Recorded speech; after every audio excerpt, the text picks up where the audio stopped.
This is Street Knowledge with Chris Graham. Welcome to the podcast. Chris Graham and Seth Megginson joining me, and we're going to talk some NBA, some Stanley Cup, some college football. It's not too early to talk college football. The calendar turned to June. Practices start in late July, so that's close enough time to start talking football. But we'll talk finals, NBA finals first, because in order, and I love the way, I have to assume the NBA and NHL work this out because it works out too perfectly otherwise. We get one game one night, the other game the next night. There is a break because they give them travel time. But tonight it's finals game 3 as Cleveland looks to get back in this series down 2-0 to Golden State. And I guess let's start there, Seth. Can Cleveland win a game and make this a series on their home court tonight? Well, I think it might be extremely difficult. I think this game, they have a better shot of taking this one than they did Game 2. After how Game 1 went, just how Game 2 went exactly, I think, how most people thought Game 2 was going to go, with the Warriors winning comfortably. So, I'm going to say, they need to win this one tonight for sure in Cleveland to make it a game, because if they lose this one, there's just no way they can win 4 in a row and somehow take the series. So tonight's a big one. I'd say of the 2 games they have in Cleveland, the next 2 games, I'd say this one is the big one. Yeah, you got to win. If you're down 2-0, and all Golden State's done to this point is hold serve. I mean, that's what you could argue if you're a Cleveland fan. You can say, okay, we're down 2-0, but all Golden State did was win the 2 games on their home floor. They had to win the first one in overtime. Yeah, Game 2 went according to the way you think it would go. The 19-point win. It wasn't really close, but you kind of thought that would be the case in Game 1, and so, okay, we are where we are. And if you're Cleveland now what would trouble me as a Cleveland fan would be, LeBron had 51 in Game 1. Of course, should have won. There were several times late in that regulation that Cleveland should have won that game. But LeBron has 51 points, and Golden State tried to play him straight up. They switched all picks, switched early on picks. Didn't mind that Steph Curry would sometimes be the guy switched on to by picks. That's what Cleveland wanted, and Golden State gave it to him and basically said, okay, LeBron's going to beat us. We're not going to let anybody, we're not going to let them spin the ball out of a double team and get wide open threes. Well, in Game 2, Golden State responds to the effectiveness of LeBron James in Game 1, and they didn't do this every time, but they doubled the ball out of his hands on a number of screen and rolls. And when he would, of course, out of a double team, even LeBron James has to pass the ball out of a double team. They would spin the ball around. They hit a few shots early. The guys, the secondary guys would hit the shots early. But as the game went on, those shots stopped falling, and that's why you had the 19-point margin. Now I would be questioning in Game 3. Is Golden State going to continue that strategy? And if they do, can Kevin Love, can George Hill, can J.R. Smith knock down those open shots? Yeah, and being in Cleveland, maybe it will help. How it works. Sometimes when you got the home crowd behind you, things start to fall your way. So maybe that today will play into the other players besides LeBron can maybe step up more. And you never know with LeBron, he might just decide to go off for another 50-point game. So you just never know what you're going to get from him. So. That's right, and LeBron has the ability certainly to take a game over, and as he did in Game 1. And and I'll say this too. We talked about this, Seth, and I'm not sure I'm still over. We talked about this in the last podcast about how Golden State seems to sort of just think they can push the button. Now in Game 2, they pushed the button early. I'll give them credit. Steph Curry had his normal third quarter in the second quarter of that game, and he continued it all the way through the game, it seemed like, after that point. But, if Golden State comes out tonight flat at all, and I think we saw this when Cleveland was down 2-0 to Boston in the Eastern Conference Finals. Boston came out flat in the beginning of Game 3, and Cleveland eviscerated them. And I thought that was really the key, not just to win that game, but that was the key to get the series back on track. So if Golden State comes out tonight, kind of like Golden State can tend to, and say, okay, we're Golden State. We've got 4 of the best players in the NBA on the team. We won the last game by 19. It was easy. We'll win this one and wrap the series up, later this week. If they come out that way, Cleveland comes out, as you would expect, gangbusters, like they did Game 3 of the Eastern Conference Finals. I wonder if this could turn the whole series around. I mean, it couldn't. It could extend beyond just one game and maybe set a new tone for this series. Well, yeah. This game 3, it's going to be more tough for the Warriors than game 2 was. Like I said earlier, game 2 going into it, you just kind of had a feeling that the Warriors were probably going to win it comfortably because how game 1 went, that video came out of LeBron James finding out they had another timeout and looking defeated after it when the game 1 was going into overtime. So yeah, I totally agree that this game tonight is big for Cleveland, just like the Eastern Conference Finals was, because if they get the win tonight, maybe they can force it into 6-7 games. And I mean, they showed in game 1 that they can compete. It's just, like we were talking about with the Warriors, they're the best team in the world, and they can just turn it on at any time. It just depends on when they decide that they want to turn it on. I think with a game in Cleveland, they're going to need to turn it on early, like they did in game 2, because you don't want to get behind on the road. The Warriors do believe that on any given night they can beat anybody, anytime, anywhere, and they can spot people points. But as I say, you got to play against LeBron, so it's going to be a tough one for him tonight. Yeah, that's the tough part about playing the Golden State Warriors. I mean, 2 years ago when they won 73 games and didn't have Durant and won the 73 games, and of course now Cleveland won the series, came back from down 3-1, but that team still had lots of weapons. This team even has more because they've got Durant. And Curry coming back from injury, the first couple rounds of the playoffs, maybe even into the Western Conference Finals, he still didn't seem like Steph Curry. He had flashes, but Curry clearly, after 2 games in this series, he's the Steph Curry. He's the MVP level Steph Curry. Now, Kevin Durant hasn't been playing MVP level Kevin Durant. But he's still 80% of Kevin Durant, and Klay and Thompson's hitting his shots. When you got the Splash Brothers doing what they're doing, you've got a good Durant, maybe not a great Durant. And LeBron James doesn't have Kyrie Irving, which is still a huge key here. The player personnel move made in the offseason. These are the same teams that have played each of the last 4 years in the finals, but they're not the same teams that have played each of the last 4 years in the finals in a sense. So switching gears now, so we've talked about Game 3 of the NBA Finals. Now tomorrow night, Thursday night, as we're recording this podcast on Wednesday. Thursday night, Game 5 of the Stanley Cup Finals, and so one thing about Game 5, the Caps have a 3-1 lead. Washington Capitals a 3-1 lead on the Vegas Golden Knights. So with a 3-1 lead, anytime a team gets to 3 wins in the Stanley Cup Finals, that means the Stanley Cup is in the building because it may very well be presented on the ice if the Caps win tomorrow night. Now, that all said, 6-2 win Game 4, impressive win. The Caps win both the games in the Capital One Arena and do so, 3-2 win in Game 3, the 6-2 win most recently on Monday night in Game 4. So your thoughts now. In Game 4, I was really impressed, Seth. I wanted to get your thoughts on this too. The way Game 3 played out, the Caps had a 3-1 lead. Got the Vegas cut it to 3-2. Then had that goal, the save that was another stand by Holtby to preserve that win. Game 4, the Caps 3-0 lead after one period. Really, Vegas cut it to 4-2 briefly. In the third period, 73 seconds later, the Caps got another goal to extend it and close it out. But I was really impressed with how the Caps played aggressively in the first period and then played with the lead so well. Given the franchise's history and the fans, the fan skittishness over the history of this franchise, that was a really impressive win for this team. Oh, yeah, it was. I mean, right off the bat, they just dominated that game. 3 goals in the first period, like you said. It was after the first period, it was just a matter of the clock hitting 0 in the third. But yeah, the Capitals right now with that 3-1 series lead. As Capital fans know, 3-1 doesn't mean anything because there's been a ton of times where they've had a significant lead in a series and have won it. But the Stanley Cup though is on the line. It could be there with them in Vegas, so.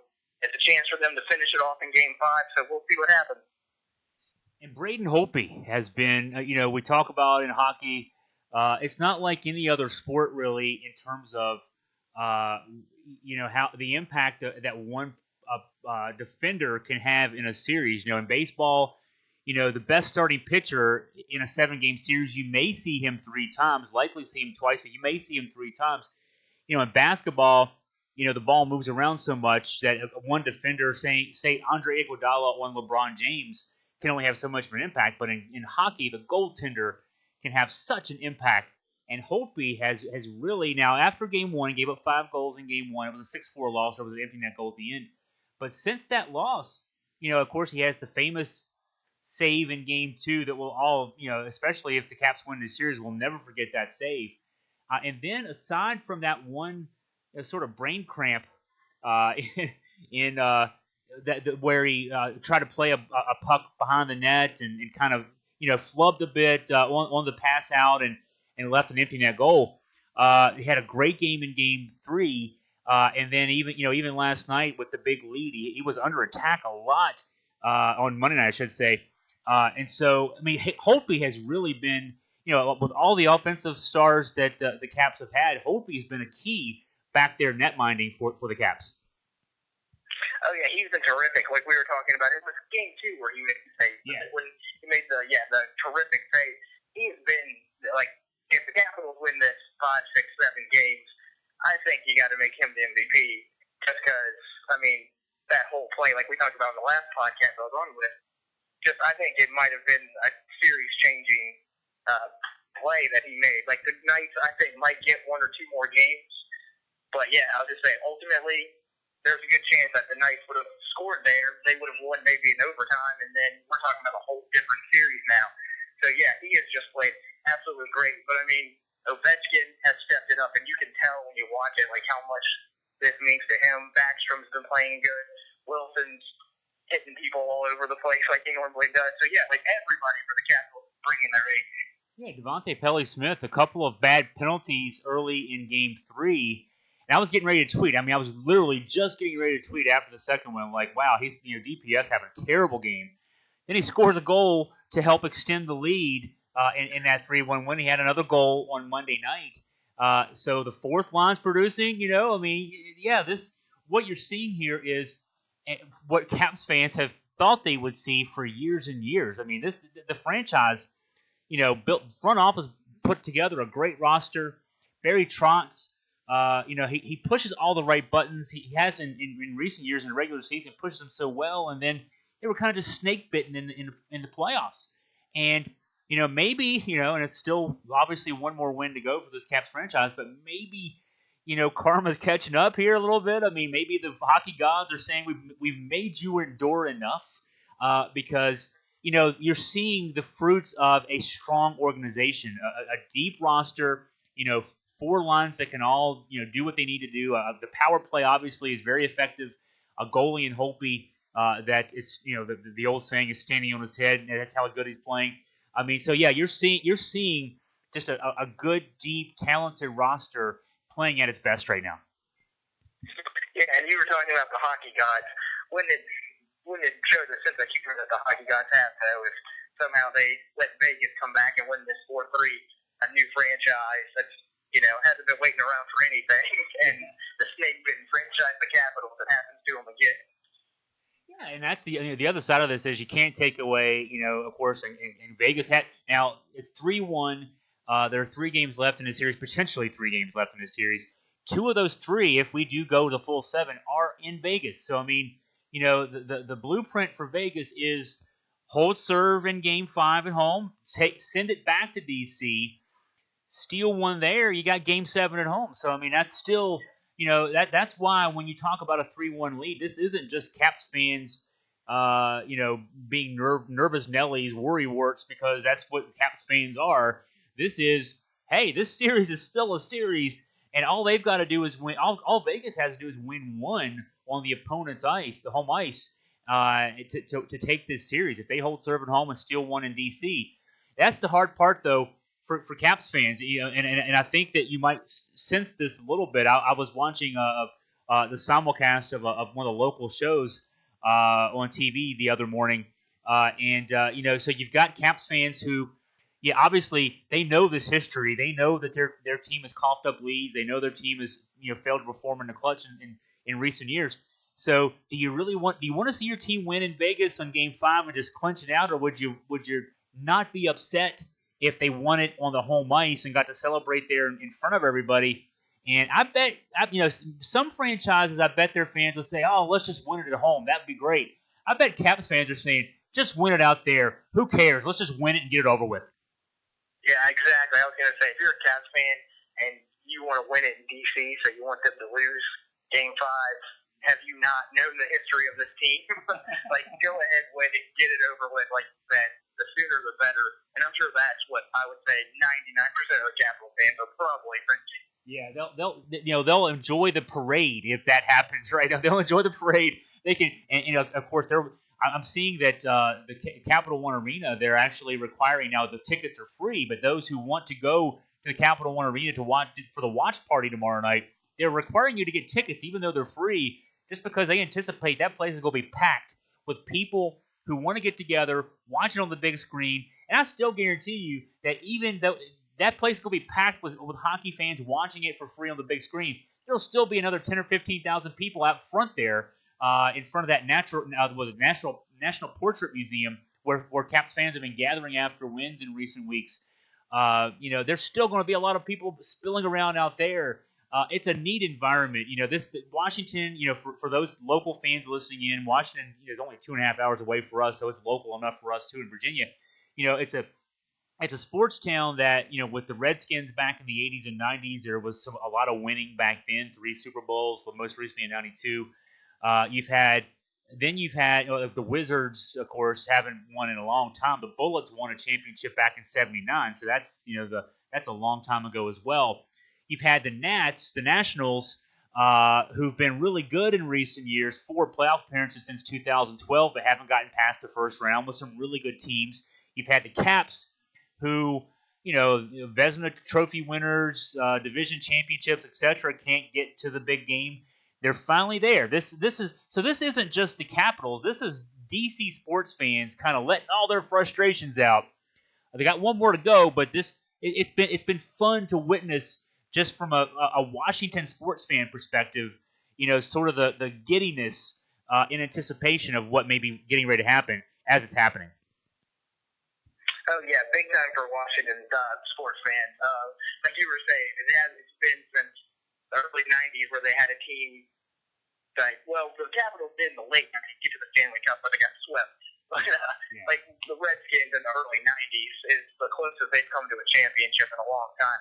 And we were talking about how the Capitals have been good for a long time, but before this year, they've never gotten out of the Eastern Conference semifinals. So even though they've had all these great teams, they've never really given the city of Washington or the fans of everything Washington reasons to really believe that they're going to take it after the first couple of years of failing to get past that round.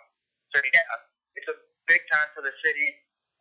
Since I've been alive, I mean, the Redskins won a Super Bowl when I think I was 2 years old, so I haven't seen Washington win anything. So yeah, and it's important to the people here. Yeah, I identify with Washington sports fans because I'm a UVA sports fan. We'll switch gears one more time here. And UVA sports fans will tell you, yeah, we've won 25 national championships. Virginia Tech, the rival, has won none. But I'll also say, yeah, that's fine, and nothing against lacrosse and men's tennis and soccer and all that. But none of them have been in men's basketball or in football. And we have had in recent years really good basketball teams, including this most recent team, the best team in the country during the regular season, and then they lose in the first round of the tournament. I feel. I mean, I am a Nationals fan. I am a Caps fan too, but I can really identify with the frustration of a fan base because of that. And we want to talk some football because football season is not that far away. It's less than 3 months away from the first game, and then we're a month and a half away from practice starting. And I was noticing, Seth, looking around the internet the last few days because I'm going through college sports withdrawal. UVA baseball is not playing now for the first time in 15 Junes. First time in 15 years didn't make an NCAA tournament in baseball, so I'm going through withdrawal. And the early looks at football are actually, the last few years I've not looked at the early looks at football because it's been too depressing. Because when you have 6 straight losing seasons, 10 of 11 years when you have losing seasons, it's hard to get too excited about football. Football is pretty much what they do until basketball starts, that kind of thing. But last year, 6 wins, bowl appearance, that's moving in the right direction. And I'm getting the sense from reading a few, again, previews that maybe things aren't looking as bad for this year as we would always think. I mean, and I'm not saying that anybody's predicting UVA football will win 9 or 10 games, but there are a lot of writers out there who think this team may get back to a bowl, may win 5, 6, 7 games this year, looking at the schedule. And so, am I crazy here, Seth? Have you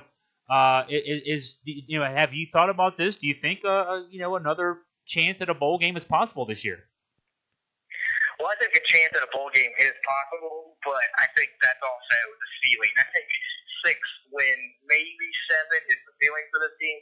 Like you said, we're not sitting here talking about 9, 10 wins.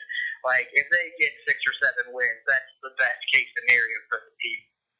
I'm actually looking at their schedule right now, and looking at it, I'd say the biggest stretches that they have are to get to a bowl, the biggest stretches. The first 3 games are at home against Richmond, at Indiana, and at home against Ohio. Those are 3 games that, at Indiana won't be easy. I mean, UVA on the road against anybody is never easy. But if they can get those 3, they're 3 out of conference games, and then maybe I see another stretch at the end of the year where they have North Carolina, Pittsburgh, and Liberty, all 3 at home. Yeah. And I don't expect this from North Carolina again this year. They might be better, but I don't know how much better they'll be. Pittsburgh, the same thing. If those 2 stretches, September 1st through the 15th and October 27th through November 10th, and they can win those games, then yeah, they'll be fine.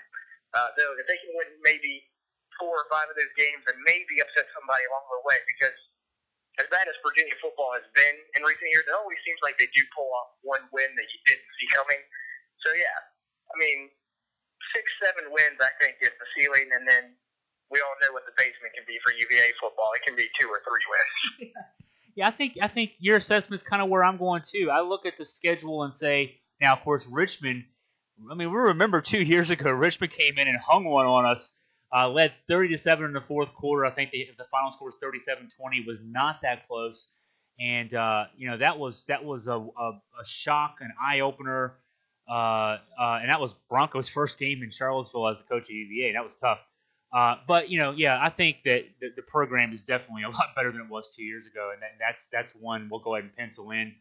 Indiana finished 5-7 last year. They did beat Virginia last year, and actually beat Virginia pretty handily, 34-17 in Charlottesville. But I think that's a game. Yeah, I agree with you. I think that's a game that Virginia could definitely pull out. Ohio U at home.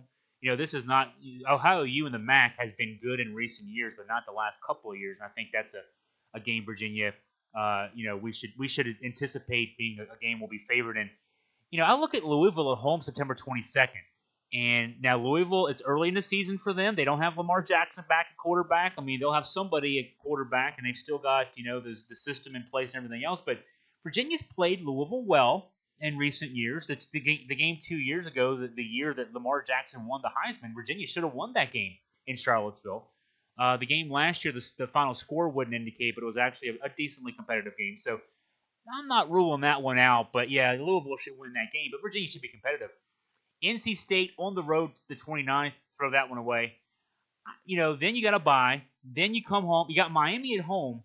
Virginia played Miami well last year. Miami can beat the heck out of Notre Dame. They could lose badly to Pitt. So that's a team that's up and down.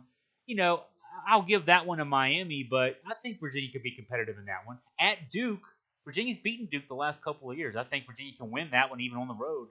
Then I agree with you. That stretch, those 3 straight home games where you've got UNC, Pitt, and Liberty, Virginia better win those games. If they win those games, I think at the end of that stretch, they'll have either 6 or 7 wins, and you better have whatever you're going to have at that stage because you finish up at Georgia Tech, at Virginia Tech. They just don't win there in either of those places. So, yeah, I think 6, maybe 7 is possible, and I agree with you though. If they come out and somehow lay an egg, God forbid, against Richmond again, It's going to be a long fall until basketball season starts anyway. Yeah, and I was gonna say I've been reading up on the quarterback, the transfer, Bryce Perkins. Uh-huh. Yeah, I was gonna say it seems like a lot of people are saying good things about him, and it seems like a lot of the success of whether or not they'll go to a bowl is going to revolve around how well he does his first year there. As I say, I don't really know much about him. I see that he, was it a junior college? Yeah, it was a junior college that he came from, and that he did really well there. So maybe they found somebody who can replace their quarterback, because that's something that they definitely need. The offensive side of the ball will probably need all the help it can get. Perkins. The background on Perkins is he was a top recruit out of high school. He's from Arizona. I want to say he's from the West, and he was recruited. Ended up at Arizona State. He redshirted as a freshman. Got hurt early early in camp as a sophomore, and kind of fell off the depth chart. Ends up at the community college, the JUCO. Leads them to the national championship game of JUCO football, which those games are schedules are pretty competitive. And his brother, Paul Perkins, played at UCLA. He's in the NFL now. His father played in the NFL, so there's an NFL pedigree with the family. And about his skill set, he's a guy that can do as much with his feet as with his arm. He's got good numbers passing, but what he can do with his feet is what's really important for Robert Anae, the offensive coordinator who came with Bronco and the rest of the staff from BYU. Anae prefers a quarterback. We saw this with Binkert the last 2 years, where Binkert, most of the snaps, in fact, almost all the snaps the last 2 years were out of the shotgun, flanked usually by two running backs on either side of him, trying to run a read option offense. Well, Binkert now is a drop back quarterback. He's not a running quarterback. So, the offense is predicated upon, at least, a big part of it is predicated upon, the idea that, the defensive ends will have to read the quarterback as much as the quarterbacks read the defensive ends as to whether or not he'll keep the ball, hand off, or drop back to pass. When Binkert's back there, he's not going to run. So, that took an element of the offense away. When you have a guy like Perkins, who is a threat with his feet, now all of a sudden your running game probably becomes more effective, because, now you have to worry, is he going to hand off on the dive? Is he going to hand off to the running back on a counter tray? Is he going to keep it? Or is he going to drop back? Is he going to roll out? All those things now are there that weren't there when Binkert was the quarterback. Binkert, put up great numbers, school record numbers last year. He's in the NFL now, but he's not ideal for that offense, whereas Perkins really is. So I think that's a key for Virginia offensively. I think also, now this is going to be the question mark.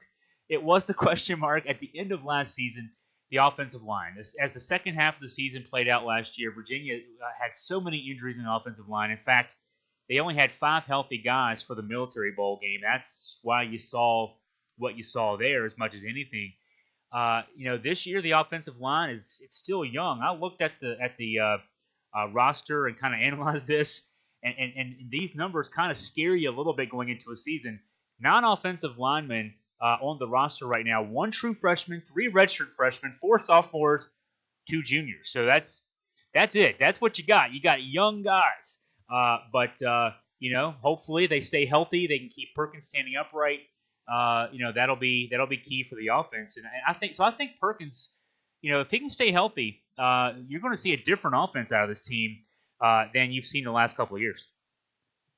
Yeah, like you said, it should be completely different than what it's been the last few years. It is exciting to see that, to see what it's going to be like with Bryce Perkins. Because when you think of Mendenhall at BYU, you think of the guys that he had there, right before he took the UVA job, and they were pretty much running quarterbacks where it was kind of like power running with the quarterbacks, where it was like a Tim Tebow-esque, running with your quarterback. So yeah, it's something exciting maybe to look forward to for UVA fans. And like you said, the offensive line is going to be an issue, and we all know if your offensive line has terrible issues, glaring holes, and weaknesses, you might be in for a long year. And so, yeah, if you can't protect him, it's not going to matter at all. But he will be able to elude people, unlike something that UVA has had. So who knows? There should be a lot more creativity in the offense, I think, this year. Yeah, the playbook is a bit more open as a result of Perkins being in the mix there. And It's kind of like though. I mean, we'll have to keep him healthy, but assuming that there's potential for excitement there, and the writers I was reading as I was trying to I guess kind of psych myself up for the football season. The point was made by those outside the program. We're so close to the program, we follow the program closely, that kind of thing. That maybe we have let ourselves get beat down by all the losing seasons recently. But the national people who look at UVA, they look at the 4-win improvement last year. They look at Bronco Mendenhall's track record, what he did at BYU, averaged 9 wins a year there for 11 years, and they say that they think things are on track. I mean, we UVA football fans, saw year one with 2 wins, and even last year, even though it started great and it ended with a fizzle. We wondered if maybe we handed back some of that momentum we'd had from the win at BYU or at Boise State, for example.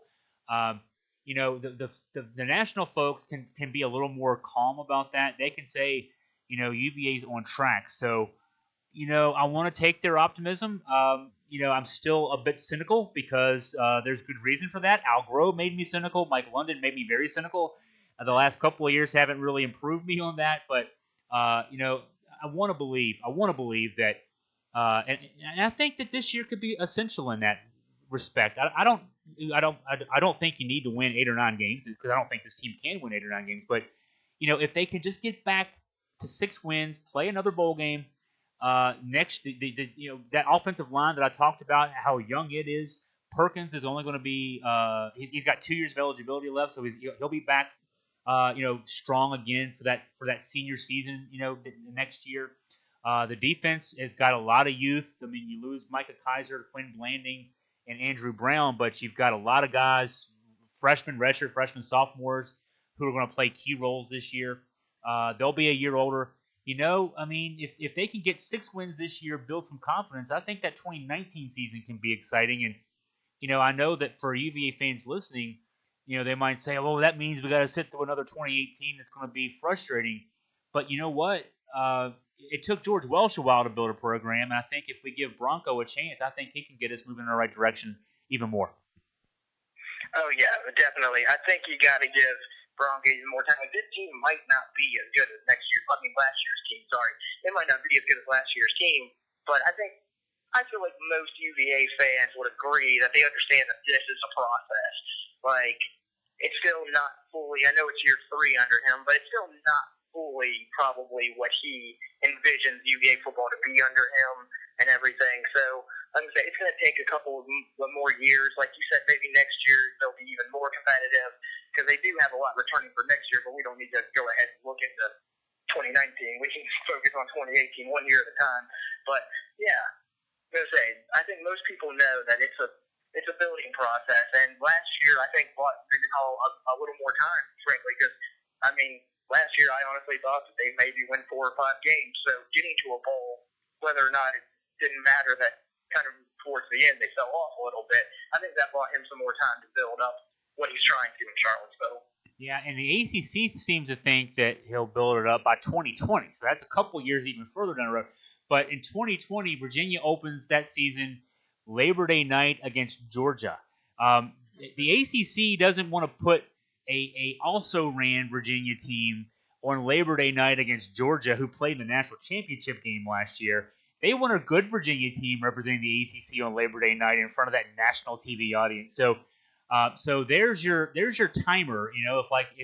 If we've got a popcorn bag in the microwave right now, the timer goes off. It's Labor Day night, September 2020, and Virginia football will be in the spotlight. That'll be the first time. Honestly, we play. We'll play these games this year. We'll play some games next year. But the spotlight gets big then. The expectations start to come through there. So Bronco, he has his deadline. He's got to get things moving so that team's competitive on that game and that night. But I think he's making the steps. I think the program's making the steps it needs to make to get there. Oh yeah, completely agree. And I was saying you wouldn't think they would put UVA on Labor Day night against Georgia if they didn't think they were going to be competitive. So you hope that that's the case. Yeah, I hope they don't move the game back to the Saturday that week because they have to, and move somebody else in that slot. I think this year that slot is Virginia Tech, Florida State. So I mean they've reserved that for some good games. They expect us to be good by that stage. So well, I think that'll wrap us up. We talked some UVA football, we talked some Caps, we talked some NBA Finals, and we'll have Seth back on next week. Seth, we'll have you back on and talk some more sports. But thanks for your time today. All right. Well, thank you very much, Chris.